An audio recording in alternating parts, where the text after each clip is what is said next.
வெட்கம் அப்படின்னு சொன்னாலே அது பெண்களுக்கு உரியது அப்படின்லாம் நிறைய கவிஞர்கள் பதிவு பண்ணியிருப்பாங்க. ஆனால் இந்த பாடலில் ஒரு ஆண் யானை வெட்கப்படுறது குறித்து சொல்லியிருக்கிறாங்க. முத்தொள்ளாயிரம் அப்படின்னு சொல்லக்கூடிய தமிழ் இலக்கியத்தில் ஒரு ஆண் யானை வெட்கப்படுதுங்க. ஏன் அப்படின்னு கேட்டால், கிள்ளி வளவனுடைய பெரும் படையில் ஒரு யானை இருக்கு. அந்த யானை என்ன செய்யுதான், எதிரி நாட்டினுடைய மதில்களை எல்லாம் தன்னுடைய தந்தத்தால் பேர்த்தெடுக்குது. அது மட்டும் இல்லாமல் எதிரி அரசனுடைய மடிமுடியை தன்னுடைய காலால் எட்டி உதைக்குது. அப்படி உதைக்கக்கூடிய நேரத்தில் அதனுடைய நகங்களும் தந்தங்களும் உடைந்து போகுது. இந்த உடைந்த தந்தத்தோடும் நகத்தோடும் தன்னுடைய இணையான அந்த பெண் யானை தன்னை பார்க்கும் போது என்ன சொல்லி நகைக்குமோ அப்படின்னு சொல்லி இந்த ஆண் யானை வெட்கப்பட்டு சற்றே தள்ளி நிற்குது அப்படின்னு சொல்லி முத்தொள்ளாயிரத்தில் பதிவு செஞ்சிருக்காங்க.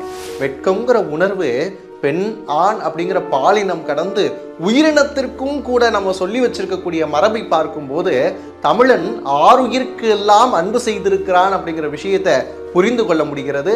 அந்த பாடல் இதோ.